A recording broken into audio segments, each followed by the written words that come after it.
안녕하세요. 닥터 캐럿입니다. 여러분, ADHD는 단순하게 산만하고 시끄럽고 덜렁대기만 하는 병이 아닙니다. 하나의 모습으로 정의할 수 없는 ADHD. 50가지 그림자로 풀어보는 ADHD의 다양한 진짜 얼굴을 알려드릴게요. 첫 번째, 조용히 수업 중에 딴 생각하는 아이. 얌전한데 자꾸 수업 내용을 놓쳐요. 회의 중에도 엉뚱한 생각이 계속 나요. 이런 사람들, 어릴 땐 조용한 아이로 불리지만 속에서는 끊임없이 다른 화면이 재생되고 있습니다. 이런 분들을 보면은 잘 듣고 있나? 흘려 듣고 있지 않나? 눈빛에서부터 티가 나기도 합니다. 특히 재미없는 수업 중에 집중도가 떨어지면서 오늘 점심 뭐 먹을까? 지난주에 했던 말이 괜찮았나? 갑자기 떠오른 유튜브 아이디어. 이런 것들을 생각하기도 하고요. 정말 말 그대로 멍 때리기도 합니다. 이건 단순하게 산만한 게 아니라 주의력이라고 하는 TV 리모컨이 말을 안 듣는 거죠. TV 리모컨을 딱 눌러서 보고 싶은 채널이 나오도록 하고 그 화면을 봐야 되는데 그 채널을 골라서 볼 수가 없는 상태라고 생각하시면 돼요. 그래서 얌전하지만 놓치는 게 많은 아이, 겉으론 멀쩡하지만 자꾸 실수하는 직장인이 되는 겁니다. 스스로도 난 왜 이렇게 집중이 안 되지? 하며 자책하기 쉽지만 이건 성격 문제가 아니라 주의 조절 능력의 이상일 수 있습니다. 두 번째, 돌아서면 까먹고 기억 못함.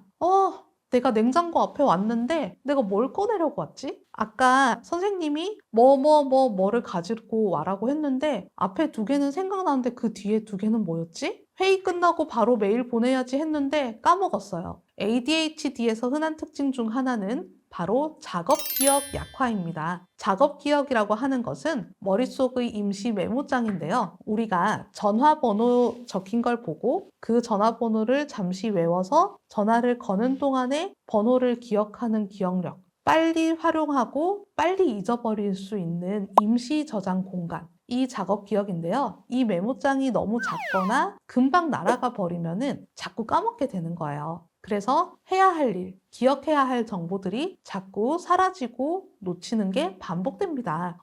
아까 손님이 오셔서 1시에 전화 달라고 하셨는데 까먹었다. 이런 일들이 생기는 거죠. 문제는 그 실수보다 그 실수로 인해서 자기 비난을 하기가 쉽다는 거예요. 내가 진짜 왜 그랬을까? 자책을 하게 되는 거죠. ADHD 환자분들은 집중력이 약하면서 금방 들어온 정보를 잘 저장하는 것도 힘들기 때문에 작업 기억력이 약해지기 쉬운데 이럴 때는 메모를 하는 습관을 하는 게 훨씬 실수를 보완할 수가 있습니다. 3번, 공상과 망상에 잠겨 산다. 현실보다 머릿속이 더 바빠요. 내가 아까 주식창을 봤는데 주식창이 너무 떨어져 있어서 내가 손실을 많이 입었어. 어떡하지? 이러다가 나중에 늙고 힘없어서 독거 노인이 돼서 노인 빈곤을 겪어서 양로원에 가서 친구들하고 재미없는 일상을 보내는데 어느 날 신인 아이돌이 자기 홍보하려고 우리 양로원에 와서 홍보성으로 미문 공연을 하는데 그때 무슨 노래를 불러줄까? 내가 좋아했던 노래 그러면 BTS 노래를 불러주지 않을까? 나 BTS 말고 다른 노래 듣고 싶은데. 이런 식으로 굉장히 상상 속의 시나리오에 깊게 몰입하고요. 그냥 단순하게 뭐 좋다 싫다 이러면 어떡하지에서 떠나서 그 이야기가 완전히 영화 속 스토리 아니면 몇십 년 뒤의 이야기처럼 쭉쭉 전개되어 나갑니다. 이러한 현상을 ADHD의 백일몽이라고 하는데요. 이런 백일몽 상태는 지금 현재에 집중하지 못하고 자꾸만 생각이 분리되어서 뻗어나갈 때 발생하는 건데요. 이럴 때 마음 챙김 훈련이라든가 시각적인 리마인더가 도움이 될 수가 있어요. 네 번째, 반복적인 실수해서 불안러됨. 매일 첨부 파일을 또 안 넣었어요. 하나 빠뜨렸을까봐 매번 불안해요. 이러니까 사장님이 제 이름만 불러도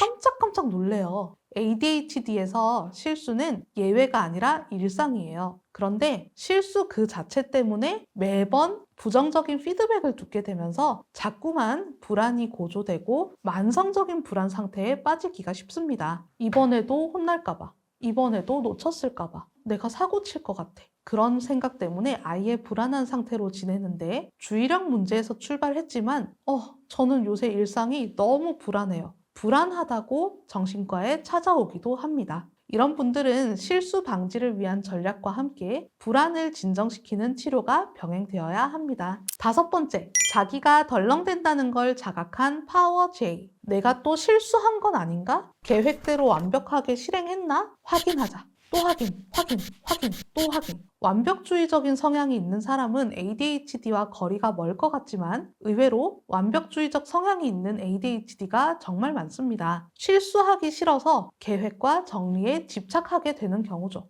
왜냐하면 내가 덜렁거린다는 거를 너무 잘 아니까. 자꾸 확인해서 커버해야 된다. 라는 불안이 생기거든요. 이분들은 계획 세우고 도구 사고 정리정돈하고 열심히 하는데 이게 그렇게 철저하게 했는데도 또 실수가 나서 또는 또 실수를 할까 봐 더 괴로워지고 어쩌다가 정말 실수가 나왔을 때는 또 다른 좌절로 이어지면서 더 확인하는 성향이 키워지고 강박 성향이 키워지게 됩니다.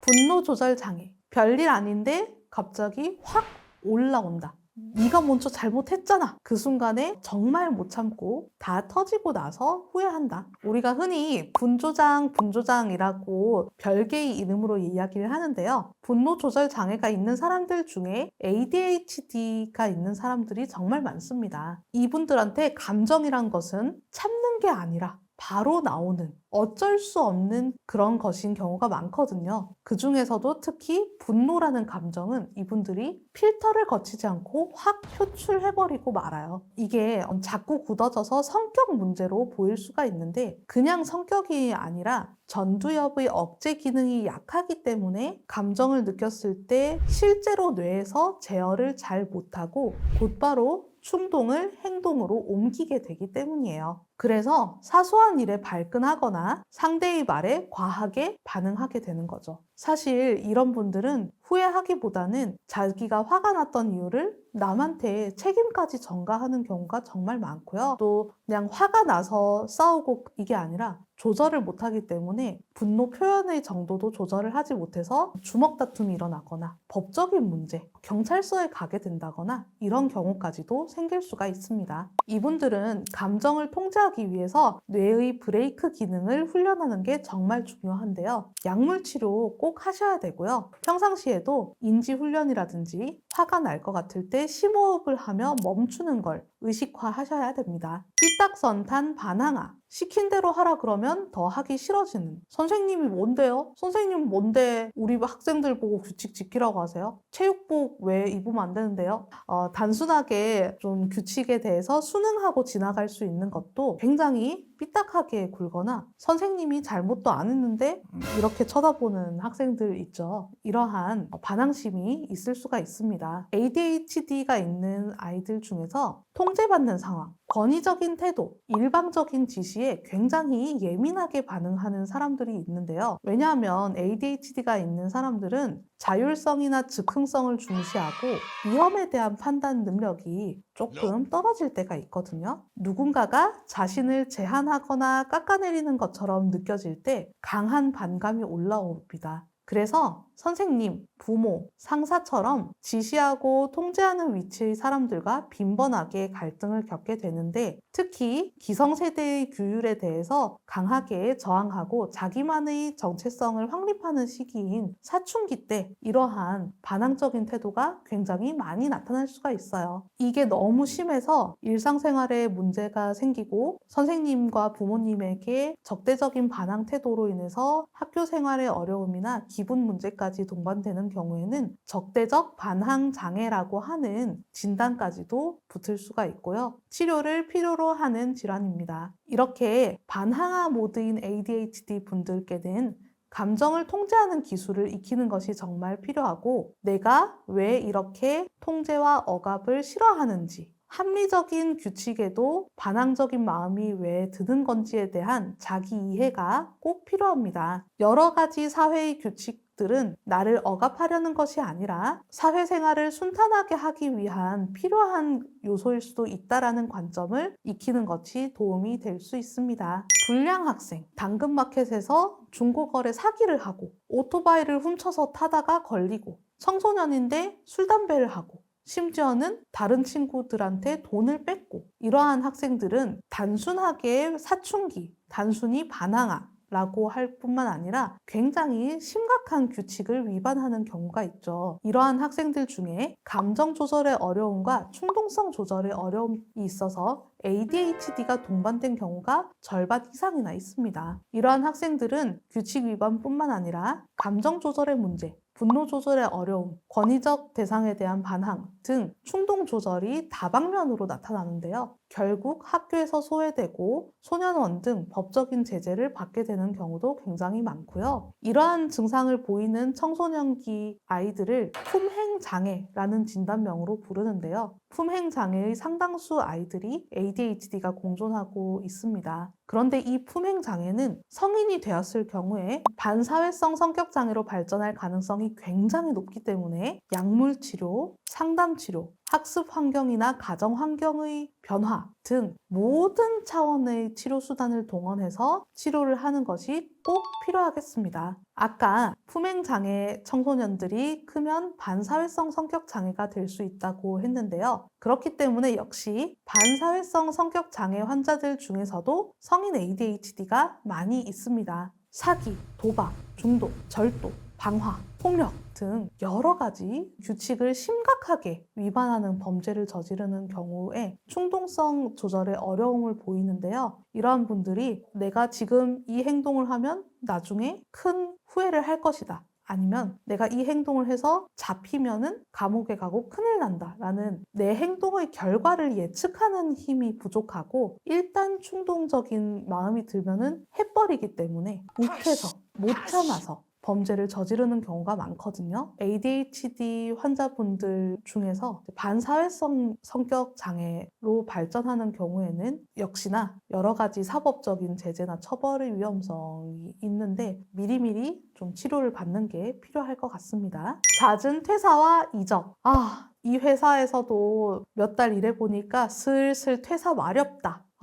3년 일하니까 정말 일에도 권태기 찾아옴. 이렇게 ADHD 환자분들은 지루함을 견디는 능력이 약하고 새로운 자극을 추구하는 경향이 강합니다. 그래서 업무가 루틴해지거나 직장 문화가 너무 고정적일 때 집중력과 의욕이 급격히 떨어져요. 입사 초기에는 괜찮아요. 입사 초기에는 내가 여기서 잘해야겠다. 또는 이전 직장보다 급여가 올랐다. 이럴 때 도파민이 나오면서 처음에는 굉장히 활발하게 막 직장 동료들하고도 빨리 친해지고 일도 막 배우고 이럴 때는 안 힘들거든요. 오히려 남들은 안정적으로 이제 안정됐다. 이제 열심히 다니면서 돈 좀 모아보자. 이럴 때 안정적인 시기를 못 견딥니다. 그래서 잦은 이직, 퇴사, 새로운 직장 찾기 이러한 패턴들이 반복되고요. 분노 조절에 어려움이 동반되거나 권위에 대한 저항감이 동반되신 경우는 여기다가 상사하고 싸우고 퇴사하기 이런 좀 더 문제되는 행동 패턴이 더 추가되기도 합니다. 이게 처음에는 괜찮을 수 있는데 자꾸 반복되면은 본인 스스로도 안정감이 없고 자존감이 흔들리고 그 다음에 또 성인이 된 다음에는 회사 동료하고 계속 좀 끈끈한 인간관계가 유지되어야 되는데 그런 좀 친한 사람, 계속 연락하고 지내는 사람이 자연스럽게 떨어져 나가게 되는 거잖아요. 그래서 고립감 이런 것들도 느끼게 되는 거죠. 그래서 이런 분들은 내가 억지로 오래 참고 해야겠다. 어디에 들어가든 일단 들어가고 참고 해야겠다. 이렇게 생각하기보다는 내가 그래도 어떤 환경에서 좀 집중을 오래 하고 성취를 오래 유지하는 편일까 스스로의 성향을 잘 질문해보고 내가 오랫동안 일할 수 있는 그런 환경에서 일을 하는 것이 좋을 것 같아요. 알코올 중독, 도박 중독. 오늘은 내가 진짜 딱 한 잔만 먹고 그만 먹는다. 이번에 딸 것 같으니까 한 번만 더 하고 그만해야겠다. 그런데 그게 안 됩니다. 멈출 수가 없어요. ADHD가 있는 사람은 즉각적인 쾌감, 빠른 보상에 매우 민감합니다. 그래서 술이나 도박처럼 바로바로 내 기분을 바꿔주는 자극에 쉽게 끌려요. 우리가 독서 토론하고 이러면서 막 즐거움 느끼진 않잖아요. 책을 읽고 그 의견을 나눌 때는 잔잔하게 성취감을 느끼는 거잖아요. 그런데 그런 거에 안 끌리고 딱 먹었을 때 한 잔에 캬 이렇게 바로 기분이 업되도록 하는 그러한 자극에 끌린다는 거죠. 이런 경우는 하고 나서 후회하는 경우까지 발생하기도 하는데 스스로 의지로 끊어보려고 하지만 잘 안 되는 경우가 많습니다. 뇌의 자극과 보상 회로가 다른 사람들보다 더욱더 중독에 특화되어 있기 때문이거든요. 모험 추구, 익스트림 스포츠, 충동적 여행. 익스트림 스포츠를 즐기는 모든 사람들이 다 ADHD라고 하는 것은 아닙니다. 하지만 ADHD가 있는 사람들은 평범한 일상에 금방 질리는 경향이 많기 때문에 취미로 삼을 만한 스포츠들도 다소 극단적인 자극을 찾아 나서는 경우가 많습니다. 번지점프, 오프로드 바이크, 서핑 또는 갑작스럽게 훌쩍 여행 떠나기 이런 것들은 사실 우리도 한 번쯤은 버킷리스트로 꿈꾸고 또 되게 멋있어 보이잖아요. 삶을 또 즐기고 이 모든 것들이 나쁘다는 게 아니고 멋있는 거죠. 그런데 지루함을 견디기 힘들어서 자꾸만 찾게 되는 성향 이런 것들은 ADHD와 연관이 있다는 뜻입니다. 새로운 자극이 있을 때는 삶이 좀 깨어있는 느낌, 내 삶의 감각이 깨어나는 느낌인데 그러한 감각이 없을 때에도 우리는 일상적인 삶의 감각이 유지되어야 되는데 이분들이 일상생활 속에서 권태로움을 굉장히 많이 느낄 수가 있거든요. 성중독. 이 부분은 조금 말하기 민감한 주제일 수도 있겠지만은 정말 많은 ADHD 환자분들 중에 성중독이 정말 많습니다. 성적인 그런 자극, 그리고 성적인 쾌락이라는 게 인간 생활에서 활력소가 되기도 하고 또 다들 공감하잖아요. 뭔가 야한 걸 보면은 좀 눈이 반짝반짝해진다든가 내가 즐겨보는 컨텐츠에서 좀 그런 성적인 요소가 살짝 들어가 있을 때는 뭔가 좀 더 성적인 텐션이 느껴지면서 더 이야기가 흥미로워진다거나 이렇잖아요. 그런데 너무 지나치게 자극적인 컨텐츠에 집착하게 된다거나 감정적인 교류보다도 너무 즉각적인 쾌락 중심의 관계를 반복한다거나 또는 불법적인 성소비 행위, 성매매라든가 아니면 불법 포르노를 소비하는 행위 이런 것들은 단순하게 건강한 성욕이라고 보기는 어렵죠. 감정 조절, 충동 조절, 자극 탐색 이러한 ADHD의 삼박자가 어우러져서 성적인 행동을 지나치게 추구하는 결과일 수 있습니다. 이러한 경우에도 치료적으로 접근할 수 있는 영역인데 문제는 부끄럽다고 얘기를 안 하고 또 병원에 가서 이 얘기 못 하시고 이러시면은 안 되고요. 꼭 솔직하게 허심탄회하게 이런 문제로 고민이 있다는 거를 털어놓으시고 치료받으시면 좋아집니다. 음식 중독과 비만. 스트레스 받으면은 막 양푼에다가 재료 다 때려놓고 막 먹어요. 배가 안 고파도 입이 심심하면 과자 찾게 돼요. ADHD가 있는 분들은 식욕도 감정과 충동에 따라 움직입니다. 아까 알코올 중독이나 도박 중독에서 ADHD 환자들은 보상 회로나 자극에 취약해서 쉽게 중독될 수가 있다고 했는데 그러한 중독에 음식 중독도 포함이에요. 특히 부정적인 감정을 느꼈을 때 먹는 걸로 불안이나 분노, 지루함을 달래게 되는데요. 이렇게 되면서 체중이 증가하고 건강에 문제가 생기고 자존감이 하락하고 먹고 나서 후회하고 그러니까 또 먹을 일이 생기고 이렇게 악순환이 이어지게 되는 거거든요. 그래서 비만을 고민하면서 병원에 오시는 분들 중에 성인 ADHD가 있는 경우가 굉장히 많습니다. 이런 분들은 비만 치료만 하면 안 되고 ADHD 치료를 꼭 병행을 하셔야 돼요. 폭식과 ADHD의 연관관계를 알고 싶으신 분들은 이 영상을 참조해주세요. 주식, 코인에 투자했다가 망하기 쉬움. 그때 그냥 팔걸. 가자! 영차! ADHD 뇌는 묻어놓고 천천히 자산이 자라는 걸 기다리는 거 잘 못해요. 안전하게 투자해서 잃지 않고 꾸준히 소소한 수익을 내는 투자? 내 사전에 그런 건 없다. 3배 레버리지 묶고 가자! 테슬라 믿습니다! 뭐 이런 거. 단기 수익이나 즉각적인 변화를 추구하게 되고 결과적으로 위험한 투자 방식에 더 쉽게 노출됩니다. 분산 투자, 올웨더, 답답하고 지루합니다. 인생 한방! 장기 전략 이런 거 없고요. 테마주 검색. 빨리 벌고 빨리 먹는 그런 투자에 자꾸 끌리게 되는 거죠. 투자 실력이 중요한 게 아니라 주의력과 충동 조절이 투자 패턴에 영향을 주는 거예요. 공부를 해도 결국은 단타로 먹는 도파민을 추구하게 되기 때문에 투자를 자꾸 고위험 투자를 하기가 쉬운 거죠. 투자 습관이 불안정하다면 ADHD적인 요소를 체크해 보는 것도 도움이 됩니다.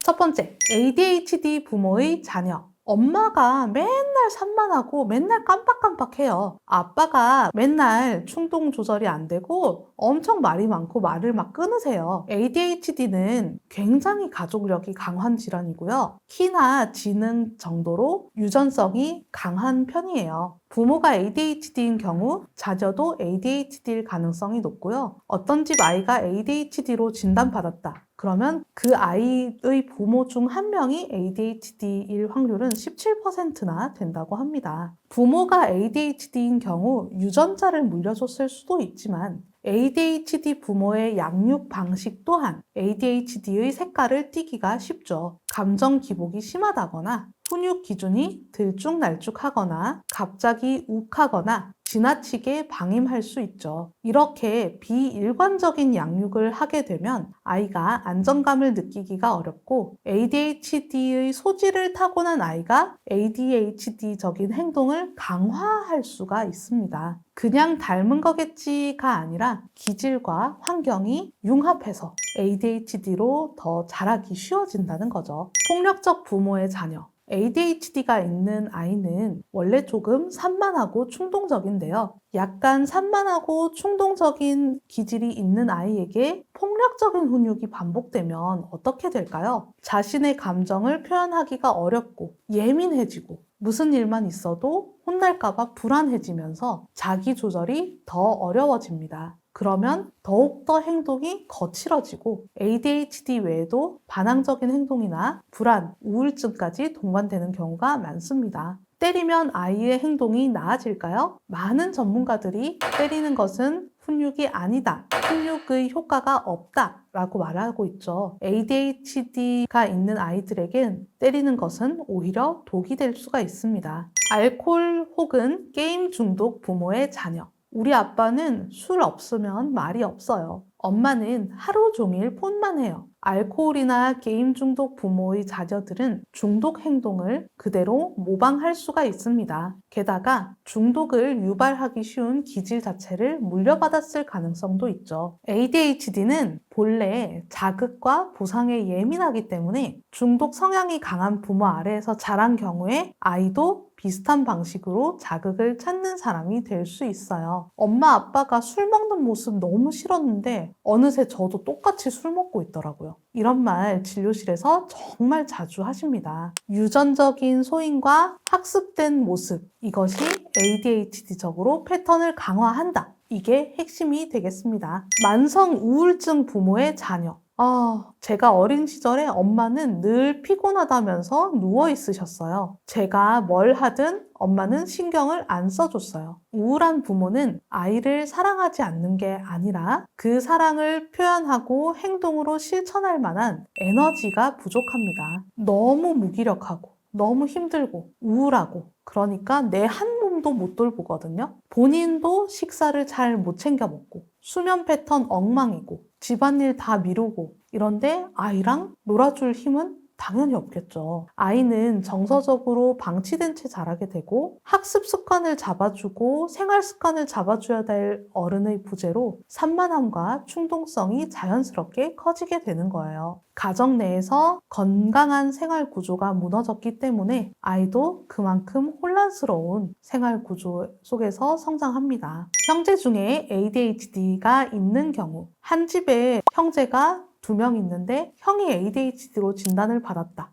그러면 동생이 ADHD로 진단받는 확률이 정말 높아집니다. ADHD는 가족 내의 유전율이 높기 때문에 한 가정 내에서 여러 명이 비슷한 문제를 겪는 경우가 정말 많거든요. 바람직한 사례는 아니지만은 형이 ADHD 약을 먹고 너무 습관이 잘 잡혔는데 형 약을 먹어보니까 너무 집중을 잘하길래 데리고 와서 ADHD로 진단받는 경우도 있습니다. 물론 처방받고 약을 복용해야 되기 때문에 이런 경우는 절대 추천하지 않습니다. 그렇게 하시면 안 돼요. 근데 형제가 ADHD인 경우에 한 명만 ADHD여도 부모님이 굉장히 지치고 기운이 떨어지고 막 엄마도 힘드니까 막 화내고 이런 게 많은데, 형제가 둘 다 ADHD다 이러면은 이제 엄마의 양육 여력이 빨리 소진되고 튀는 행동하는 한 명한테만 주의가 집중되다가 다른 아이의 문제를 놓치거나 뒤늦게 알아차릴 수도 있거든요. 그렇기 때문에 아이 한 명이 ADHD 진단을 받았다. 그러면 형제 자매도 ADHD가 아닌지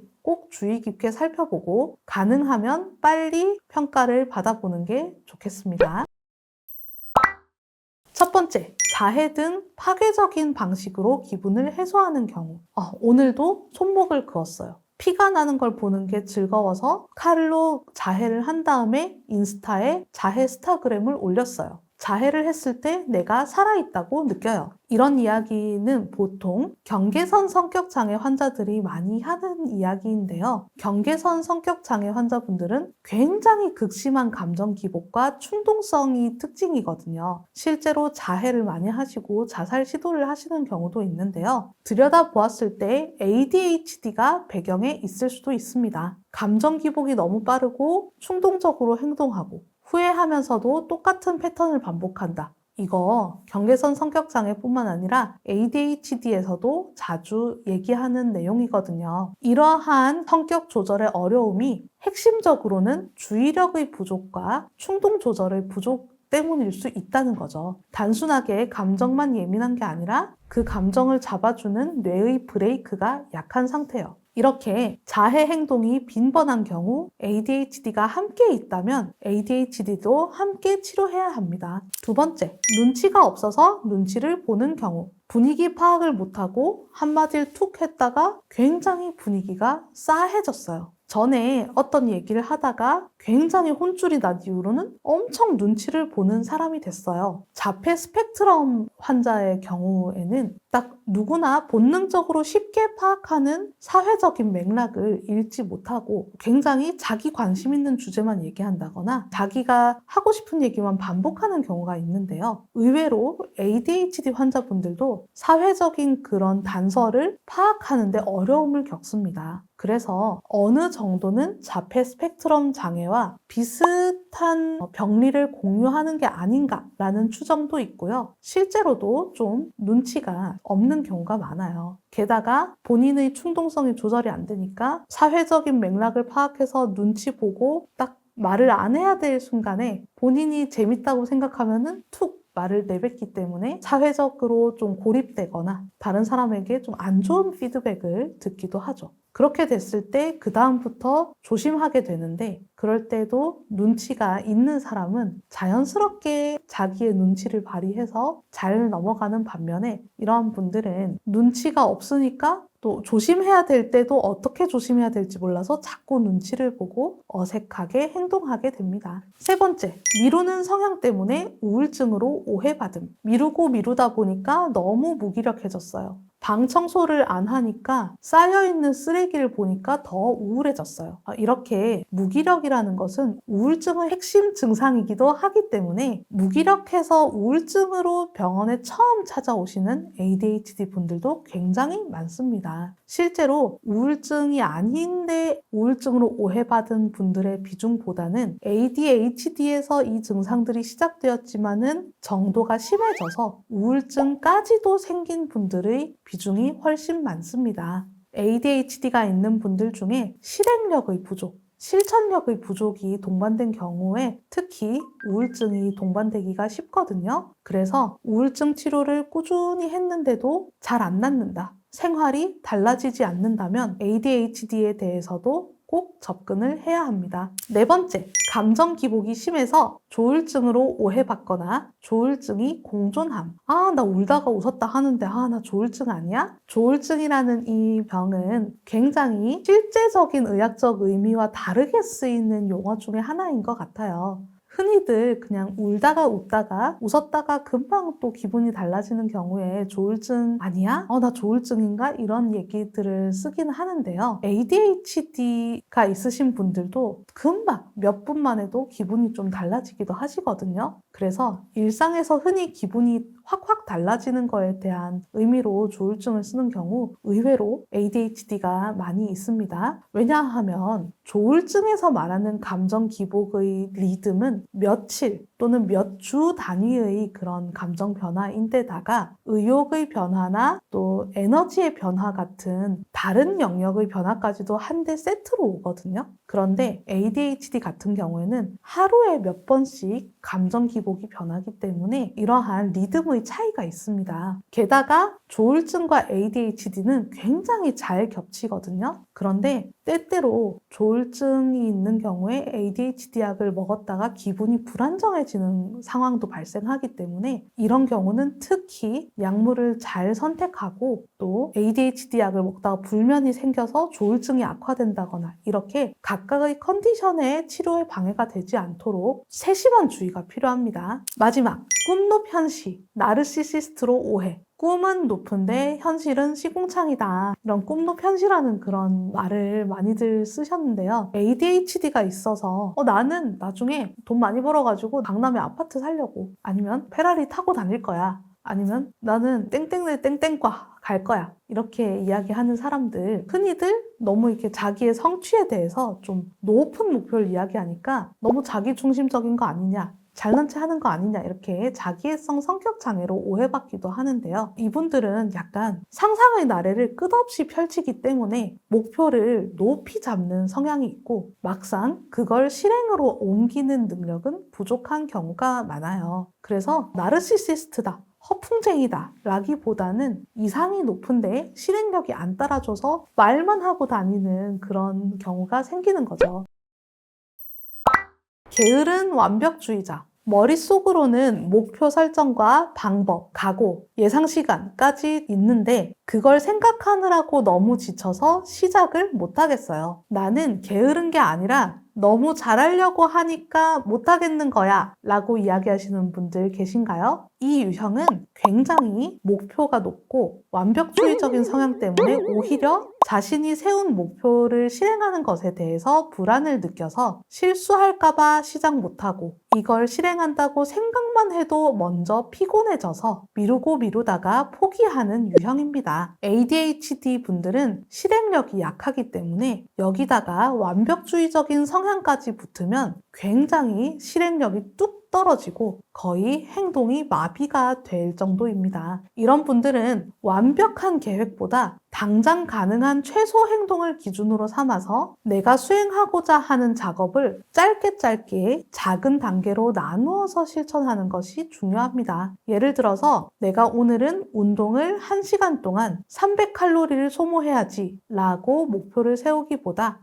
오늘은 5분 동안이라도 운동을 하자 라고 5분만 해보자 라는 전략을 실천해 주는 게 좋습니다. 그로 인해서 완벽주의로 인해 높아진 허들을 낮추고 빈약한 실행력으로도 얼마든지 작은 것부터 실천을 가능하도록 하는 것이 도움이 되거든요. 한 우물 못 파는 만능 재주꾼. 이것저것 잘하긴 한데 끝까지 간 게 없어요. 시작은 빨리 배우는데 유지가 안 돼요. ADHD는 새로운 자극에는 강하지만 익숙해지면 급속도로 동기 저하가 오고요. 많은 걸 시도하지만 마무리는 약한 사람이 됩니다. 그런데 이런 분들이 처음 시작할 때는 굉장히 흥미를 보이면서 확 몰입을 해서 처음에는 성취가 오히려 다른 사람들보다 좋은 편일 수가 있거든요. 처음에는 재미를 느끼면서 확 치고 나갔는데 끈기가 부족해가지고 중간에 쉽게 포기하고 오히려 처음에는 이 사람보다 두각을 덜 보이던 사람들이 꾸준히 해서 더 높은 성취를 보이는 걸 보면은 굉장히 이제 좌절감을 느끼고 속상해하는 경우가 많아요. 재능은 많은데 결과가 없다는 말 너무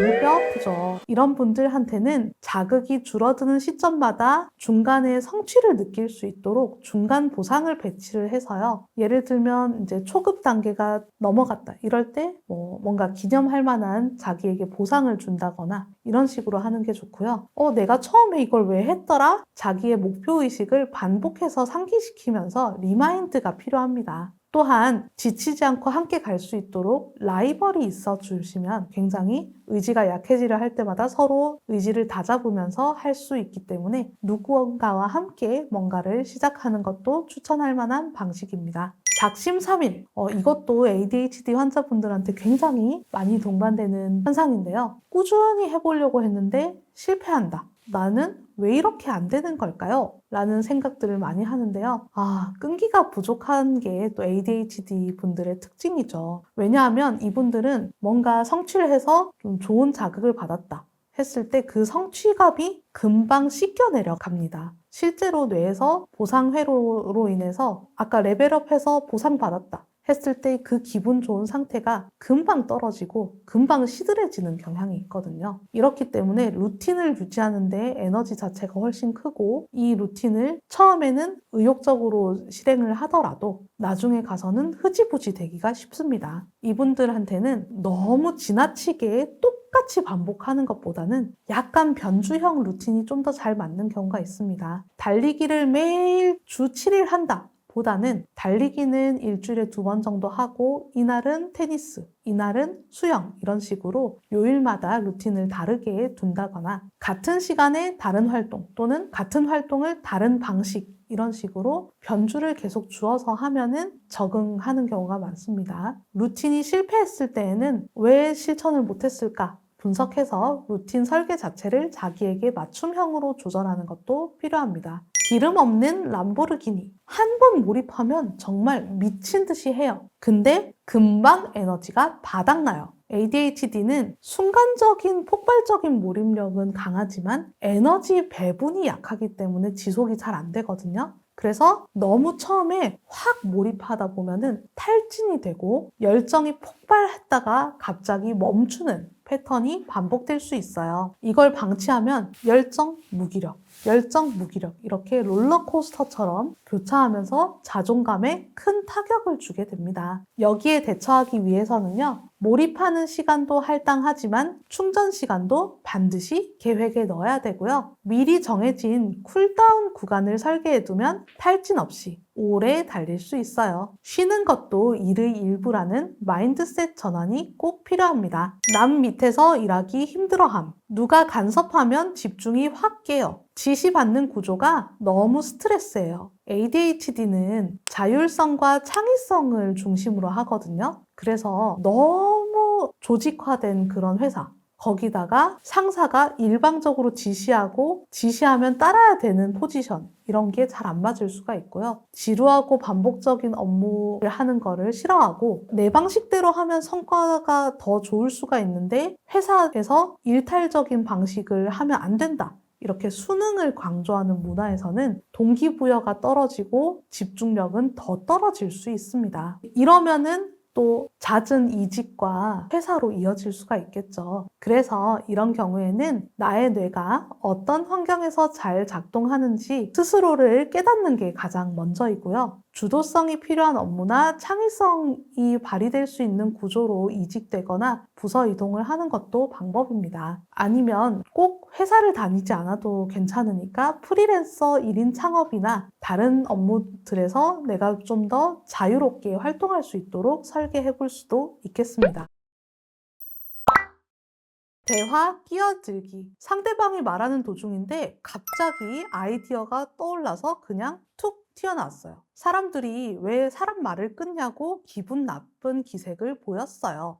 ADHD는 작업 기억이 약하고 충동 조절이 부족해서 떠오른 생각을 머릿속에서 보관하면서 다른 사람의 말을 듣고 있기가 어렵고요. 참기 전에 말이 먼저 튀어나오는 구조입니다. 보통 ADHD 증상을 자각하고 병원에 오시는 분들 중에 제가 진짜 사람 말에 많이 끼어들었는데 약 먹고 나니까 안 끼어들어요 라고 이야기하시는 분들 정말 많으시거든요. 이게 정말 기분을 상하게 할 의도는 아니지만은 말을 끊게 되면은 상대방이 왜 이렇게 무례하지? 라고 느낄 수가 있다 보니까 반복되는 관계 속에서 말 끊기가 자꾸 되었다면 관계의 좌절을 경험했을 수가 있습니다. 이럴 때에는 제가 조금 말이 빠를 수가 있어요. 이해해 주세요 라고 미리 얘기하는 방식도 있을 수 있고요. 말을 끊고 싶은 충동이 생겼을 때 손에 적거나 메모해 두기 같은 식으로 할 말을 기억해 두는 방법이 있겠고, 실제로 대화를 할 때 메모를 할 수가 없다면 상대 말이 끝날 때까지 최소 3초 이상 기다렸다가 얘기하는 것, 이런 걸 연습하는 것이 도움이 될 수 있습니다.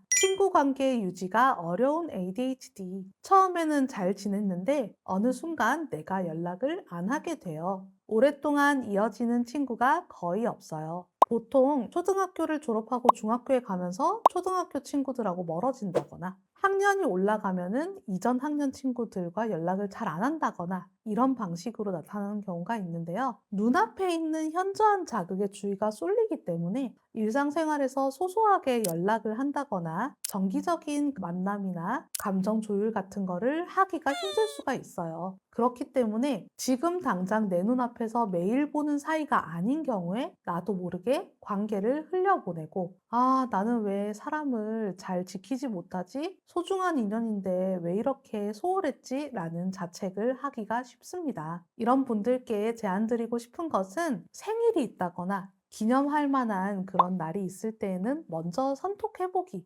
라든가, 또는 친구를 오랜만에 만났을 때 다음 약속을 미리 잡고 헤어지기 같은 식으로 좀 관계가 끊어지지 않도록 자동적으로 실천할 수 있는 그런 습관을 만들어 놓으시면 좋을 것 같습니다. 권태기 빨리 오는 ADHD. 연애 초반엔 너무 좋았거든요. 그런데 몇 주 지나면 설레는 게 확 식어버려요. 연애든 우정이든 금방 지루해져요. 연애 초반에는 몰입하지만 자극이 줄어들면서 마음이 자연스럽게 식어가는 패턴이 많습니다. 이게 다 다른 형태 같지만 근본적으로는 똑같거든요. 새로운 자극에 민감하고 어떠한 일이 나의 루틴이 되었을 때는 확 식어버려요. 그 루틴이 직장이 되면 직장 생활에 실증 나는 거고요. 그게 연애가 되면은 연애에 실증 나는 거예요. 그러면 상대방 같은 경우에는 이제는 우리가 서로를 다 파악하고 알 만큼 알아서 더욱더 관계가 깊어지고 다정하게 서로를 대하고 진지하게 미래를 의논해야 되는 시점인데, 오히려 ADHD 분들이 확 식으면서 의무감에 연락하는 거, 이런 거 나 너무 못하겠어. 이렇게 되면서 상대방이 요구하는 그러한 애정의 정도와 ADHD 분들이 실제로 수행하는 성실한 애정 표현의 정도가 차이가 생기게 되는 거죠. 이렇기 때문에 이분들하고는 데이트에서 어느 정도 소소한 자극, 체험, 이런 것들을 많이 하면서 재밌는 체험을 쌓아 나가는 것이 좋고, 나중에 더 많은 시간이 흐르면 이 사람하고 만들었던 추억을 또 되짚어 보면서 또 다른 재미를 느낄 수 있도록 하는 게 정말 좋고요. 또 기념일에는 이벤트를 기획한다거나, 이런 역할들을 ADHD 환자분들이 맡음으로써 본인이 창의성을 발휘하고 성취감도 느낄 수 있고, 그런 식으로 연인 관계를 아름답게 유지해 나가면 좋을 것 같습니다. 기분 따라 행동하는 기분파. 기분이 좋을 땐 엄청 다정하다가 갑자기 팍 식는다. 본인이 삐지면 삐진 티를 너무 낸다. ADHD 환자분들은 감정의 조절 능력이 세밀하지가 못하고 확 이렇게 바뀌기 때문에 감정 기복이 남들보다 빠르고 강하고요. 특히 어떠한 계기가 있을 때 기분 변화가 눈에 띄기 때문에 감정 표현이 얼굴에 다 드러난다. 특히 삐진 게 너무 티가 난다. 이런 경우가 굉장히 많아요. 그렇기 때문에 대인 관계에서 본인이 마음이 상할 수 있는 상황에서 부드럽게 표현한다, 아니면 좀 웃으면서 넘어간다, 이런 게 잘 안 되는 경우가 많거든요. 그래서 이런 분들은 감정 변화가 생겼을 때 나의 기분을 어떻게 상대방에게 정확한 뉘앙스로 전달할 수 있을지에 대해서 여러 가지 상황극을 많이 해보신다거나, 집에서 이럴 때 뭐라고 말하면 좋을까라고 좀 시뮬레이션을 돌려보는 게 좋습니다. 그리고 본인이 감정적으로 대응하지 않도록 평상시에 내가 기분을 안정적이고 좋게 유지하는 훈련을 하시는 게 필요하겠습니다. 혼자 있으면 못 견뎌요. 혼자 있으면 너무 불안하고 자꾸 누군가랑 연락하고 싶어요. 이분들 같은 경우에는 약간 충동 조절이 안 되거나 불안도가 좀 높으신 경우에 이런 경우가 많거든요. 혼자 있으면 너무 심심해서 누구랑 막 자꾸 전화해야 된다. 누구랑 카톡해야 된다. 이런 식으로 행동으로 표출되는 경우가 많은데요. 이런 분들은 그냥 단순히 연락을 닿는 것만 좋아하시는 게 아니라 좀 말도 많이 하시는 경우가 많아서 상대방한테도 말을 많이 하고 내 얘기만 자꾸 하는 증상도 동반될 수가 있습니다. 조용한 환경이나 정적인 상황 그 자체를 잘 못 견뎌 하시기 때문에 더더욱 다른 사람들하고 끊임없는 접촉을 좋아하시는 경우거든요. 이런 분들은 특별한 일정이 없으면은 모임, 술자리 이런 걸 만들어서라도 막 나가고 이러시기 때문에 과활동성하고 동반되기도 합니다. 이분들은 하루에 10분이라도 아무것도 안 하고 고요하게 명상하는 시간, 고요하게 혼자서 차분해지는 시간을 연습해 보는 게 좋습니다. 꼭 아무것도 안 하고 막 벽만 봐야 되냐, 꼭 그런 건 아니고요. 가볍게 산책을 한다거나 이런 것들도 괜찮은데요. 폰 보면서 산책하면 안 되겠죠. 아무 자극이 없는 소소하고 편안한 상태에 적응되도록 하는 게 목표입니다. 입에 필터 없이 이야기하는 독설가. 그거 돈 주고 샀어? 그거 네가 생각해서 한 거야? 말하고 나서 상대 얼굴이 굳어버리고 그제서야 또 너무 직설적으로 말했구나. 근데 난 원래 이런 걸 뭐. 이렇게 할 말은 꼭 해야 직설이 풀리는 독설가 타입 있습니다. 말할 때 내용보다 속도와 충동이 앞서기도 하고요. 내가 이 말을 했을 때 상대방이 어떤 감정을 느낄까? 이렇게 깊게 생각 못하는 경우. 그리고 약간은 시원시원하게 말하는 자기 자신이 웃기다고 생각하는 경우. 이런 경우에 독설가 타입이 많습니다. 하지만 재밌는 경우보다 좀 문제를 일으키는 경우가 사실 훨씬 많죠. 나도 모르게 사람한테 상처를 주면서 알게 모르게 관계가 서서히 악화되는 경우가 많거든요. 이런 분들은 상대방의 반응을 생각하면서 말하기. 또 대화에서 주도권을 잡지 못하고 내가 재미가 없다라고 생각되더라도 배려 있는 언행하기를 목표로 삼아서 연습을 해보는 게 좋습니다. 특히 내가 어떤 말을 할 때 유독 상처받는 사람이 있었다면 그 사람에 대해서만은 필터를 하나 띄운다 라고 생각하고 맞춤형으로 접근하는 것도 하나의 방식입니다. 이렇게 조심했는데도 불구하고 말실수를 해버렸다. 그랬을 때 유야무야 넘어가지 말고 바로 사과하고 무심코 이렇게 말을 했는데 실제로는 정말 진심은 아니야. 기분 나빴다면 미안해 라고 명확하게 인정합시다. 대화에서 쿨하게 웃기고 톡 쏘는 말을 하는 사람도 멋있을지 모르겠지만 더 멋있는 사람은 어떤 사람이다? 내 잘못을 쿨하게 인정하는 사람이 더 멋있는 사람입니다. 회피형. 갈등이 생기면 대화를 피하고 문제를 키우는 타입. 미안하다고 말해야 되는데 화내는 게 귀찮기도 하고 그냥 일십했어요. 이 사람이 화가 났는데 내가 사과를 해도 계속 화낼 게 눈에 보여서 그냥 화가 가라앉을 때까지 피해 있는 게 낫겠다고 생각했어요. ADHD 분들 중에서 갈등 상황에서 너무나 감정적인 긴장도가 높아지면서 회피해버리는 경우가 있는데 이게 그냥 회피하는 게 아니라 약간의 충동성이 동반된 회피라고 생각하시면 됩니다. 갈등 상황 좋아하는 사람 아무도 없죠? 갈등 상황에서 현명하게 대처할 수 있는 사람? 그런 사람들은 또 적을 거예요. 그렇기 때문에 갈등을 겪을 때 회피하는 모든 사람들이 다 ADHD라는 것은 아닌데요. 누가 봐도 이때는 회피하면 더 큰 문제가 생긴다 라는 상황에서조차 어떡하지? 일단 자자. 뒷일을 생각하지 않고 회피해버리는 패턴이 있다면 그분은 ADHD일 가능성이 있습니다. 그냥 피하고 싶어지는 마음이야 이해하지만 모든 상황을 다 피할 수가 없잖아요. 특히 문제가 더 커질 것 같은 상황일 때는 두렵더라도 용기를 내야 되는 거죠. 자기 중심형 ADHD. 내 얘기할 때는 신나는데 남 얘기할 땐 딴짓해요. 칭찬받을 땐 날아가고 무관심하면 확 식어요. ADHD 분들 중에서 이 사람 나르시시즘인가? 이 사람 대접받고 싶어 하네? 라고 느낄 수 있는 그런 사람들도 있는데요. 정말 자아가 비대해가지고 나 정도 되는 사람은 이 정도는 해야지 이런 느낌이 아니고요. 본인이 관심 있는 주제에만 딱 흥미가 돋는데 그게 내 얘기일 때는 관심이 있는 거고 남의 이야기일 때 관심도가 떨어져서 그래요. 얘기를 하다가 상대방 말이 길어지면 막 흐린 눈이 되고 눈에 빛을 잃게 되고 이렇거든요. 그게 내 얘기 해야 되는데 지금 막 잔챙이들 얘기하는 이런 나르시시즘이 아니라 산만해져서 그렇습니다. 지금 머릿속으로 상대방의 이야기가 줄줄 새고 있어요. 이분들은 집중력 그 자체를 좀 향상시켜야 되거든요. 상대방을 배려하는 마음이 없는 게 아니라 내가 관심 없는 주제에도 집중을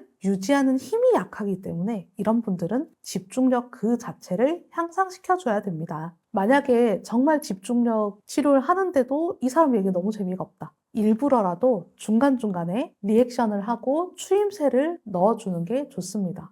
진짜요?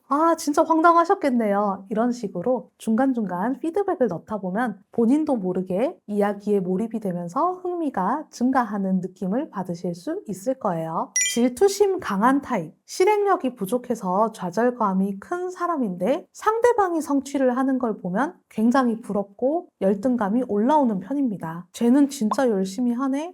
나 왜 이렇게 못하지? 제가 저렇게 하는 걸 보면 부럽고 나랑 비교하면 자괴감 들어요. ADHD가 있는 사람은 머릿속 이상은 높은데 실행력 부족으로 좌절을 자주 경험하죠. 그래서 다른 사람이 어떻게 성취를 했다 라는 이야기를 들으면 긍정적인 자극이 될 때도 있지만 이미 자신이 실행력 부족으로 포기한 영역에 대해서 성공담을 들을 때에는 그것이 비교의 기준이 되고 질투와 자기 비난으로 이어질 수가 있어요. 이 감정 때문에 자기도 지금은 비록 흐지부지 되어서 잠시 멈춘 상태이지만 다른 사람이 잘했다더라 이러면 그럼 나도 다시 열심히 해보자 이렇게 하면 긍정적으로 노력할 수 있잖아요. 그런데 질투심이 때로는 독이 되어서 그 사람하고의 관계를 망친다거나 자기가 후발주자지만 다시 노력해야겠다라는 생각이 더 꺾이면서 그냥 아예 때려치게 되고 본인도 괴롭게 되는 경우가 종종 발생합니다. 이런 분들은 정말 또 안타깝죠. 또 자기도 열심히 하면 될 텐데 이미 망했다라는 생각 때문에 또 더 안 하게 되는 경우가 많거든요. 남들을 보면서 질투를 느낄 때 내가 좌절을 느끼고 있구나. 하지만 나도 할 수 있어 라면서 셀프로 긍정적인 멘트를 해주고 자기 자신을 설득해주면 좋을 것 같아요.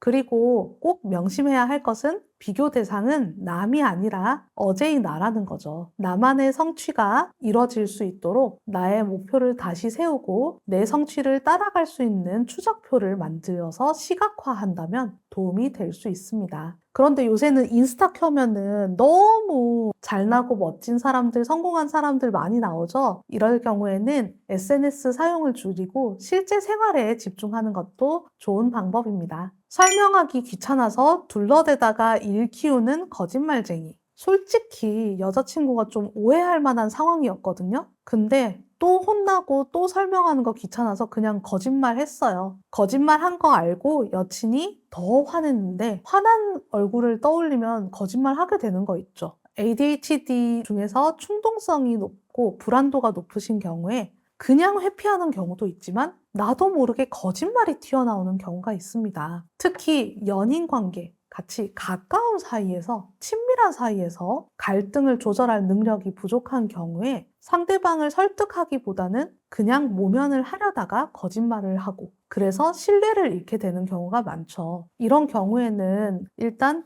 불안도 조절해야 되고 스스로의 충동성도 조절해야 되지만 거짓말이 아닌 진실된 반응으로 갈등에 대면하는 습관을 들여야 됩니다. 피하고 싶은 상황일수록 용기를 내셔야 되고요. 정말 말하기가 힘들다. 그럴 때에는 오히려 정직하게 얘기하는 게 도움이 됩니다. 지금은 네가 화를 낼 것 같아서 정말 말이 잘 안 나오는데 내가 조금 마음 정리를 하고 얘기해도 괜찮겠어? 라고 얘기를 해주면 좋을 것 같습니다. 그리고 정말 불안을 못 이기고 거짓말을 해버렸다. 그럴 때는 솔직하게 인정하고 사과를 해야 되겠죠. 첫 번째, 고지능 ADHD. 유튜브에서 의사쌤인데 나 성인 ADHD예요 라고 이야기하는 선생님들 보신 적 있으시죠? ADHD라고 하면 흔히들 공부 잘하는데 왜 ADHD예요? 저 공부 못하지 않는데요? 이렇게 ADHD는 학업적인 성취가 떨어질 것이다. 또는 지능이 낮다라는 이야기로 오인하시는 분들이 계세요. 그런데 실제로 ADHD는 지능과 무관하게 나타나고요. 고지능을 가진 ADHD도 분명히 있습니다. 단순히 학업적으로 잘하시는 의사쌤들뿐만 아니라 정말 이 역사에 길이 남을 천재 이런 분들 중에서도 ADHD가 많았거든요. 대표적으로 레오나르도 다빈치라든가 또 전구를 발명한 에디슨 이런 사람들이 ADHD라고 알려져 있어요. 고지능을 가진 ADHD 같은 경우에는 언어적인 사고력이 좋다든가 유머 센스가 뛰어나다든가 개념 이해가 뛰어나서 학습적으로 높은 성취를 하기도 하는데요. 이런 분들이 다만 관리력이 약해서 지구력이 약하고 성과로 100% 연결은 잘 안 되는 경우가 있습니다. 그래서 너는 머리는 좋은데 왜 그 모양이야? 이런 말을 듣기도 하고 천재는 진짜 바보처럼 보이기도 하나 봐. 굉장히 독특하다, 괴짜 같다 이런 얘기를 듣기도 하는데 자존감에 깊은 상처를 남기기도 하죠. 그렇기 때문에 고지능 ADHD는 멘탈 코칭과 구조화 훈련을 반드시 병행해야 실력이 안정적으로 실적으로 연결될 수가 있고요. 혼자서 전체를 책임지기보다 자신의 천재성은 살리면서 옆에 조력형 파트너를 두는 것도 굉장히 추천하는 방식입니다. 창의력 대장. 회의 중에 혼자 진짜 괴상한 아이디어를 내는데 그게 가끔은 히트를 쳐요. 틀에 박힌 건 못하지만 새롭고 엉뚱한 건 잘해요. ADHD의 뇌는 아이디어를 연결할 때 특정한 사고의 틀 안에 경계가 뚜렷하지가 않아요. 그래서 여기 카테고리와 여기 카테고리의 기존에 없던 조합을 잘 만들어내거든요. 그래서 기획, 창작, 디자인, 스토리텔링 같은 영역에서 돋보이기가 쉽습니다. 다만 이러한 창의성을 뒷받침해줄 지구력과 실행력이 있어야 되기 때문에 그 부분에서 좌절을 좀만 극복하면은 굉장히 좋은 성과물을 만들어낼 수가 있고요. 창의성을 현실화하려면 내 아이디어를 실행해 줄 수 있는 실행 파트너가 필수입니다. 그리고 아이디어를 떠올려도 금방 까먹을 수가 있기 때문에 기록하는 걸 습관화하셔야 되고요. 기록으로 끝내지 말고 조금이라도 맛보기라도 실행해보자. 라는 식으로 작은 시도부터 시작한다면 엄청난 창의력이 정말 엄청난 선물로 다가올 수 있을 거예요. 폭발적 몰입. 관심 가는 건 밤새서라도 파고들어요. 게임이든 그림이든 공부든 한 번 빠지면 눈에 불이 켜져요. ADHD는 집중을 하나도 못하는 사람이 아니라 집중을 균일하게 유지하는 게 안 되거든요. 그 말은 관심이 있는 것에는 굉장히 과몰입을 해요. 하이퍼 포커스라고 하는 그런 현상이 있는데 본인이 관심 가는 영역이 있다. 할 때 몰입의 강도와 지속 시간 모두 일반적인 사람들보다 강력하게 할 수 있습니다. 그래서 우리 애는 게임할 때는 3시간, 4시간이고 쭉 앉아서 해요 라는 이야기를 하는 이유가 이러한 ADHD의 하이퍼 포커스 현상 때문인데요. 다만 이게 생산적인 일에 하이퍼 포커싱을 하더라도 대상이 너무 자주 바뀌거나 탈진하기 쉽기 때문에 기름 없는 람보르기니라는 평가를 듣기가 쉽죠. 그런데 탈진을 예방하면서 적절하게 이러한 몰입도를 유지하면은 굉장히 놀라운 성과를 이루기도 합니다. 이분들은 과몰입이 너무 지나칠 때 자기 관찰을 통해서 내가 얼마 동안 하고 쉬어주면은 오래 가는구나 라는 몰입과 휴식의 리듬을 인식하고 그 리듬에 맞게 조절하는 것이 좋습니다. 뛰어난 순발력. 예상치 못한 상황에서 말이나 대응을 기가 막히게 잘해요. 평소에 산만하지만 자극이 들어왔을 때 뇌가 급 가속되면서 순발력이 잘 발휘되는데요. 특히 위기 관리, 정말 각성도가 딱 필요한 사람이 예리해질 수 있는 그런 순간에 딱 빛을 발하는 경우가 있거든요. 그런데 이게 너무 아무 준비 없이 반응하거나 순발력이 생산적이지 않고 너무 비생산적으로 발휘될 정도로 불안도가 높아질 때는 실수나 경솔함으로 이어집니다. 정말 딱 적절한 상태에서 강점으로 발휘되는데 그 강점으로 발휘되는 그 상태의 폭이 많이 좁죠. 그래서 순발력을 무기로 활용할 수가 있지만 그것을 정말 잘 써야 된다. 어떻게 보면은 약간 충동성과 순발력은 양날의 검이기 때문에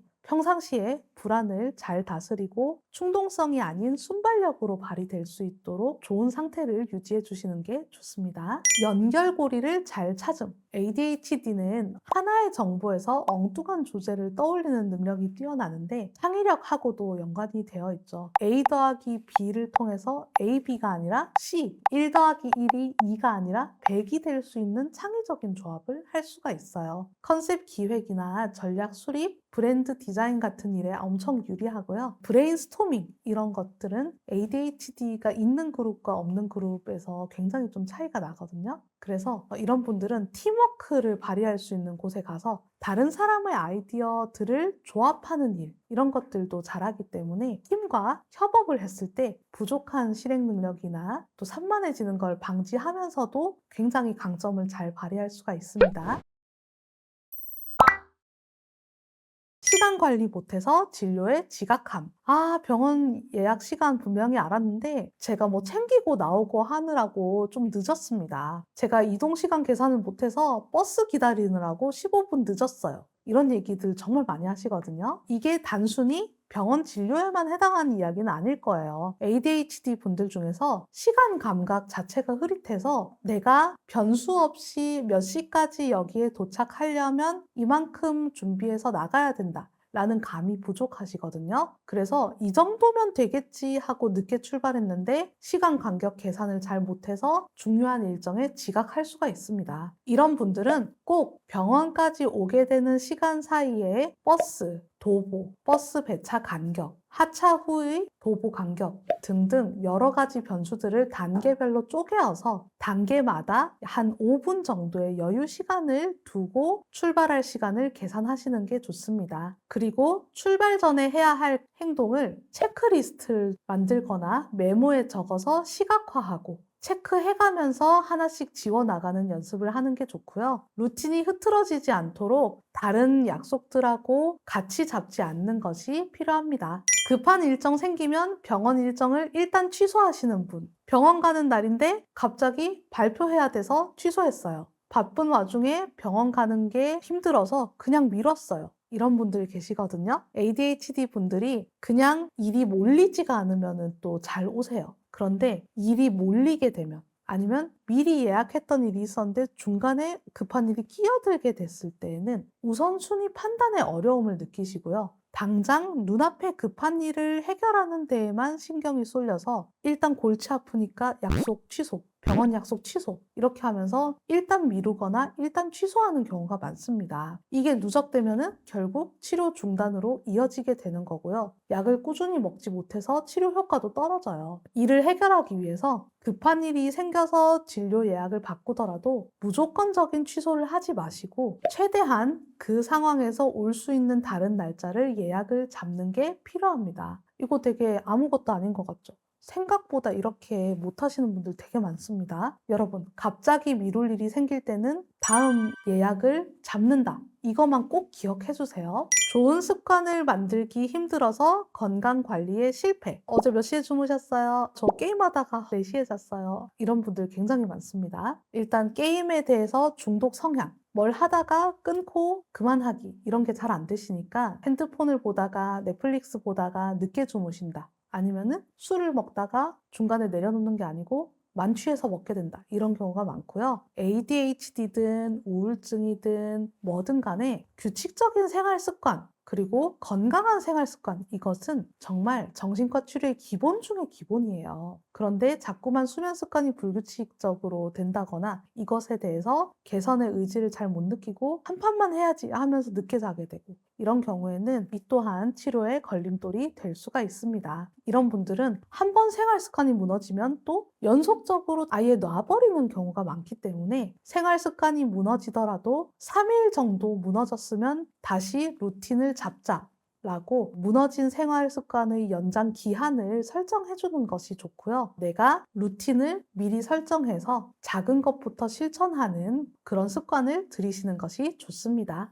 약 먹는 거 자꾸 까먹어요. 선생님, 아침에 약 먹으라고 하셨는데 저는 바빠서 회사 출근하다 보면 약 까먹어요. 이런 경우 정말 많습니다. 정해진 시간에 반복되는 행동을 잘 못하는 게 ADHD 분들의 증상인데 그걸 고치려면 정해진 시간에 ADHD 약을 먹어야 돼요. 그래서 이게 진짜 까먹으시거든요. 근데 정말 신기하게 다른 영역에서는 엄청 창의력으로 아이디어 잘 발휘하시는데 왜 이렇게 약을 챙겨 먹는 거에 대해서는 아이디어를 발휘를 못 하시는지 모르겠어요. 아마 그런 게 약점일 수도 있겠죠. 정말 기본적인 건데요. 약 먹는 시간 알림 설정하세요. 이거 안 하시는 경우 정말 많거든요. 아침 8시. 또는 뭐 저녁 8시 이런 식으로 매일 울리는 알림을 설정하고 알림이 울리면 약을 드십시오. 또는 이런 방법도 있어요. 한 달치 약을 가져갔다. 그러면은 냉장고나 달력같이 눈에 잘 띄는 곳에 날짜 적은 포스트잇 같은 거를 한 달치 붙여놓고 약 먹을 때마다 포스트잇을 하루에 하나씩 떼는 거예요.